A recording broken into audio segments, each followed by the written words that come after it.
अस्सलाम वालेकुम, मैं हूं ज़मीर हैदर। नाज़रीन, पाक भारत के जो मामलात हैं वो अभी तक चल रहे हैं क्योंकि अभी बहुत सारी चीज़ें आहिस्ता आहिस्ता क्लैरिटी की तरफ जा रही हैं। जो भारतीय अवाम के सवालात थे, अब भारतीय जर्नैल अब खुद मान रहे हैं और जवाब भी दे रहे हैं। एक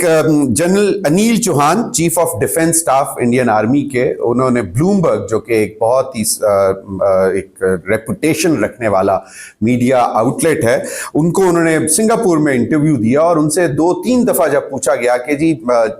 आपके इंडियन एयरफोर्स के फाइटर जेट्स गिरे हैं, तो उन्होंने माना, लेकिन उन्होंने कहा कि नहीं, अब इससे सीखने की जरूरत है, इससे समझने की जरूरत है कि कहाँ पे क्या हमारी फॉल्ट लाइंस क्या थी। और लेकिन उन्होंने नंबर नहीं माना, तो लेकिन उन्होंने डिनाई नहीं किया कि जब एंकर ने उनसे बार बार पूछा कि इंडियन फाइटर जेट और मोर देन वन या इंडियन फाइटर जेट्स जो हैं वो क्या पाकिस्तानी एयरफोर्स ने गिराए हैं, तो उन्होंने इस चीज़ का डिनायल नहीं दिया कि एक या ज़्यादा गिरे हैं। बस उन्होंने इतना कहा कि जी अब हाँ, यकीनन जब गिरे हैं तो उन्होंने कहा कि इससे सीखने की जरूरत है, समझने की जरूरत है। तो एक तो चीज अब मेरे ख्याल में भारतीय अवाम को जवाब मिलना शुरू हो गए हैं आहिस्ता आहिस्ता। अगले रोज सुब्रमण्यम जो है बीजेपी के लीडर, उन्होंने भी माना, उन्होंने तो बाकायदा 5 इंडियन एयरफोर्स के जेट्स माने कि वो गिरे हैं। तो अब भारतीय अवाम जो कि पहले ढोल बजा रही थी कि जी हमने पाकिस्तान को जो है अच्छा सबक सिखाया है, तो और ख़ास तौर पर जो हुकूमत थी भारत की, बीजेपी सरकार, मोदी सरकार, वो बहुत ज़्यादा ढोल पीट रहे थे। लेकिन अब आहिस्ता आहिस्ता जो है वो जवाबात जब आना शुरू हुए हैं तो उनको भी अंदाज़ा हो जाएगा, भारतीय अवाम को भी, कि क्या जो फॉल्स फ्लैग ऑपरेशन से मामला शुरू हुए 22 अप्रैल से पहलगाम वाक़े से लेके और फिर 10 मई को जो कल्मिनेट हुए, उसमें भारत कहाँ पे खड़ा था। तो अभी तो बहुत सारे झूठ और भी एक्सपोज होने हैं, क्योंकि अभी तक 22 अप्रैल पहलगाम वाक़े, जिसको पाकिस्तान कह रहा है कि इंडिया ने ये फॉल्स फ्लैग ऑपरेशन किया, उसकी अभी तक कोई इन्वेस्टिगेटिव रिपोर्ट नहीं आई, कोई लिंक्स वो इस्टेब्लिश नहीं कर सके कि पाकिस्तान इसमें इन्वॉल्व है, जिसकी बुनियाद पर उन्होंने 6 और 7 मई की दरमियानी रात को पाकिस्तान पर हमला भी कर दिया था। और फिर आपको मालूम है कि जो 10 मई को उनको जवाब दिया गया। तो बहुत से सवालात अभी भी हैं। भारतीय अवाम ये भी पूछ रही है कि जी अभी तक तो आपने उन लोगों को भी हमें नहीं दिखाया, पकड़ा, कि जी जो पहलगाम वाक़े में इन्वॉल्व थे, आप कह रहे थे कि जी हमारे पास हैं और हमारे पास सॉलिड प्रूफ्स हैं कि पाकिस्तान इन्वॉल्व है। तो वो भी आहिस्ता आहिस्ता जब चीज़ें सामने आना शुरू होंगी तो उसका भी जवाब मिल जाएगा कि उसमें पाकिस्तान की कोई इन्वॉल्वमेंट नहीं थी, it was a false flag operation. और मैं तो हमेशा कहता हूं कि बेसिकली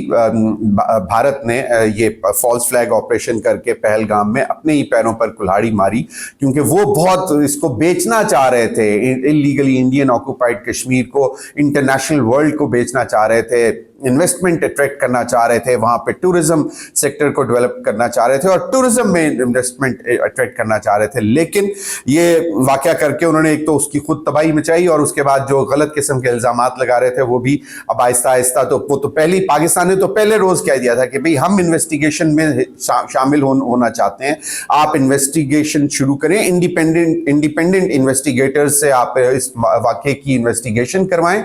और फिर हम आपकी इसमें मावनत करने को भी तैयार हैं। लेकिन भारत ने इसका भी कोई जवाब नहीं दिया था। तो ये अब जो जिस तरह जनरल अनिल चौहान साहब, जो कि चीफ ऑफ डिफेंस स्टाफ हैं इंडियन आर्मी के, उन्होंने वाज़े तौर पर एक बात तो मान ली कि जनाब जहाज गिरे हैं,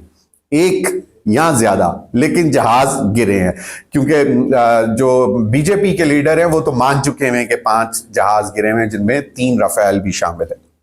तो ये एक बड़ी इंपॉर्टेंट बात थी, मैंने कहा आपके साथ शेयर करता चलूं। और आहिस्ता आहिस्ता भारतीय अवाम को और मजीद भी जवाबात मिलते रहेंगे कि कहां कहां पे भारतीय सरकार झूठ बोल रही है, और जो अभी उनके एनवॉयस दुनिया भर में जा रहे हैं और वो भी क्या क्या झूठ बोल रहे हैं। और अगर वो झूठ ना बोल रहे होते तो कहीं ना कहीं से तो कोई उनकी आवाज के साथ आवाज मिला के पाकिस्तान के मुतालिक कोई स्टेटमेंट आती, जो कि अभी तक नहीं आई। नाज़रीन, दूसरी जानिब जो जुनून है मोदी सरकार के ऊपर और खासतौर पर नरेंद्र मोदी के ऊपर, वो लगता है कि अभी तक कायम है, क्योंकि मॉक एक्सरसाइजेज उन्होंने पाकिस्तान के बॉर्डरिंग एरियाज में इंडिया की साइड पे सिविल डिफेंस की शुरू की हैं, सायरन बजवा रहे हैं, लोगों को बता रहे हैं। तो वो एक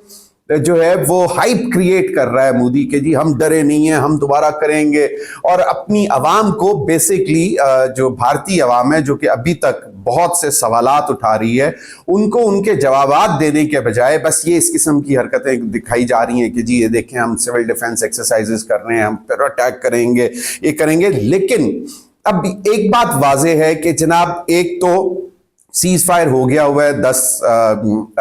मई को शाम को, ठीक है, और उसमें डोनाल्ड ट्रंप साहब ने भी अपना किरदार अदा किया और उन्होंने अभी 12 मरतबा इस बात की उन्होंने तस्दीक की है कि उन्होंने इस बात में किरदार अदा किया कि पाकिस्तान और भारत के दरमियान जंग जो है उन्होंने रुकवाई, वरना वो शायद ज़्यादा लीथल हो सकती थी, nuclear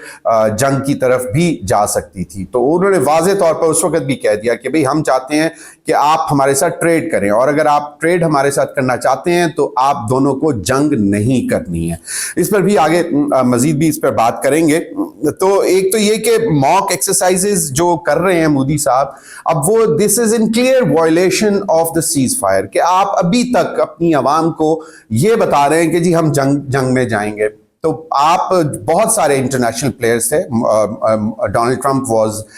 in the leading chair जहां पे जिन्होंने सीज फायर को इंश्योर करवाया, तो आप बेसिकली उन लोगों को भी शर्मिंदा करवाएंगे जिन्होंने दोनों पाकिस्तान और भारत में जंग के बाद जंग में सीज फायर करवाया। तो अभी तो as we talk ceasefire exist करती है, और कहने वाले जो डिफेंस एक्सपर्ट्स हैं वो ये कहते हैं कि पाकिस्तान और इंडिया के मामला जो हैं वो 22 अप्रैल से पहले वाली पोजीशन पर जा चुके हुए हैं, और अब जो जंग हुई थी वो ज़रा थोड़ी सी इस दफ़ा हट के हुई थी, क्योंकि एलओसी नहीं जो हमारा जो बेसिकली वहाँ पे नॉर्मली हम लड़ते रहते थे, इस दफ़ा इंटरनेशनल बॉर्डर्स पे भी जो है जंग हुई थी। तो और खुदा ना खास्ता अगर दोबारा होती है तो फिर यही जंग ज़्यादा फैलेगी, इंटरनेशनल बॉर्डर्स पे जाएगी और दोनों ममालिक को ज़्यादा नुकसान होगा। तो ये एक बात थी। दूसरा नाज़रीन, चाइना हमारा आजमाया हुआ हमेशा से बेहतरीन दोस्त, और जो उनके एक विक्टर गाओ साहब हैं वो वाज़े तौर पर is an analyst, independent analyst, और वो वाज़े तौर पर चाइनीज़ पॉलिसी को मुख्तलिफ जगहों पर आकर बता रहे हैं, और वो स्टेटेड चाइना की पॉलिसी भी है। और एक इंटरव्यू में तो उन्होंने वाज़े तौर पर कह दिया था कि इफ़ पाकिस्तान इज़ अटैक्ड, यानी कि अगर कोई एक्सटर्नल फोर्सेस पाकिस्तान पर अटैक करती हैं तो China would stand with Pakistan, यानी कि चाइना पाकिस्तान की हर हाल में मदद को खड़ा होगा। वो पहले भी वाज़े तौर पर कह चुके हैं और ये चाइना की गिवन स्टेटमेंट है। इसके साथ साथ अब जो उन्होंने एक इंटरव्यू दिया है उसमें उन्होंने वाज़े तौर पर कहा है कि भारत को इंडस ट्रीटी की वायलेशन नहीं करनी चाहिए, it would be a crime against humanity.